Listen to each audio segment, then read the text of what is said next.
Want to know what hell on earth looks like? It's called Rikers. It's home to some of the meanest, baddest criminals in the world. But this week, the mayor went and hosted a soccer fiesta.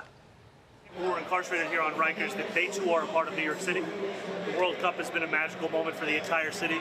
These are New Yorkers, and they will be New Yorkers when they get out of Rikers. They're New Yorkers today, and I wanted to make sure that we can celebrate this moment together. Big game yesterday, Argentina-England. Winner goes to the World Cup final. And Mamdani thought, who should I watch it with? How about 100 criminals? Armed robbery, rape. Innocent until proven guilty. Not only did he put the game on the big screen, he catered. Penne alla vodka, chicken parmesan, seared salmon. Those inmates ate better than my staff. One brute says this, quote, I've been locked up 21 months. It's been a long time since I had food like that. And I'm sure he deserved it, because if you're behind bars for 2 years awaiting trial, it was probably just like a misdemeanor. The jail's on an island, by the way. It's like Alcatraz, so they can't escape. But the mayor was all smiles. Most politicians kiss babies. This commie kisses inmates. Have you ever seen someone smile like that in jail? He didn't seem nervous at all. Rudy goes to Rikers. No one's in handcuffs. He's not making it out alive. But Zoe said these guys have been on good behavior, so as a treat, fish and football. He treated it like a regular campaign stop, like a union hall or a senior citizen's home. The goal's to make crime not so taboo. Like, these guys are just regular New Yorkers, just like the rest of us. Criminals? Can't say that. Tampon pardoned a child rapist to save him from getting deported. And he says the guy just had a bad day. Trump deported him anyway. Did that make us any safer? Did that make the children that are left behind any more stable? Did it improve the idea that we can't all be judged by our worst day? It wasn't one day. He raped her for 3 years. A bad day is like what Paulie P. had. Well, he's had a few. See what Democrats are doing?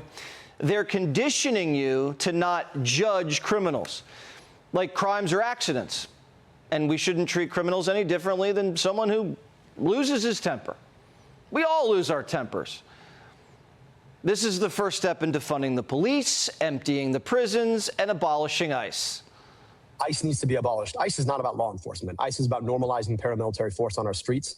And the faster we understand that ICE sits in contraposition to the Constitution itself, the faster we actually get about to being smart about the way that we do immigration. ICE is not that.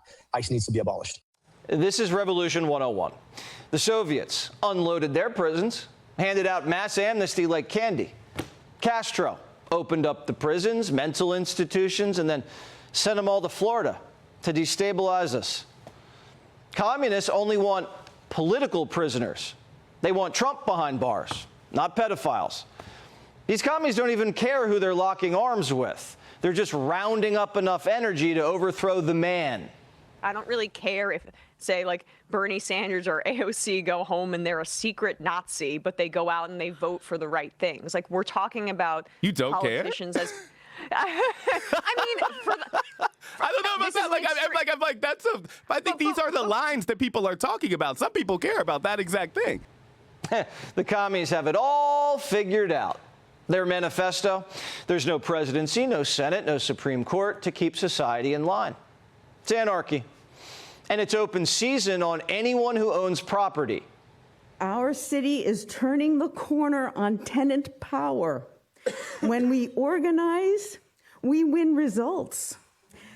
The Mamdani administration is emboldening us so that we no longer tolerate the violence of evictions as a matter of business as usual.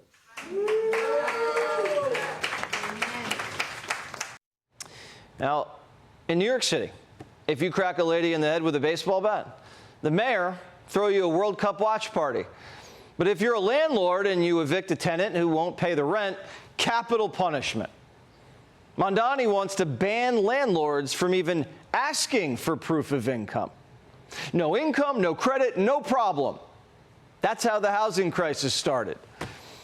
And now he has a new idea: government-funded babysitters. Yeah. You want a night out with your wife? You just drop little Jimmy and Jessica off with Cedric in the park, and he'll take good care of them. And we pay Cedric. We have to pay for other parents' babysitters so they can have a night out. Crazy, right? The party says sometimes you need a little crazy. In order to get anywhere, even as an ideological moderate, you have to be ready for radical change in our institutions. Now Pete's got me curious. Pete's running for president. Does he know they want to abolish the presidency? Abdul, the Muslim candidate for Michigan Senate who wants to defund the police, abolish ICE, take away your doctor. If you're not into all that, you're racist. I don't think people have really made the forceful case outside of his identity, to be honest with you. And I don't accept that. I don't accept being Muslim. Or? Yeah. You know, I think, like, keep it to the issues. So if a Muslim's running on a platform that'll kill me, and if I vote for someone else, that's racist to AOC. I should keep it to the issues. Well, him killing me, that's the issue. I'm a single issue voter. No one circles the wagons like these commies. The nipple Nazi got doged, and now they're out for revenge. They say the DNC is playing too much Dem HR lady politics. They went from Me Too to if her mouth's moving, she's lying. Now, no one likes HR ladies, but I'm not hiring a guy with a Nazi tattoo. When we do interviews now, we make all the candidates take off their shirts for tattoo checks. Only the dudes. Some Democrats, not a lot, are fighting back. We've got to be very careful for the move that's going on here among socialists who are trying to hijack the Democratic Party with their anti-American rhetoric, getting influenced by foreign dollars and really trying to undermine our democracy. We've got to stop it. And this just in, Fetterman says if his party goes full Hamas, he's becoming a Republican. If our party ever becomes, and just make it official, as the anti-Israel party, you know, that's when I would leave, because that's been a moral clarity for me. Johnny boy, anti-Israel? Okay, that's one thing. I get it. They're anti-American. Leave already. You can still wear your hoodie. Now, it is going to take a miracle to save this party. They're broke, and all the money flowing to AOC.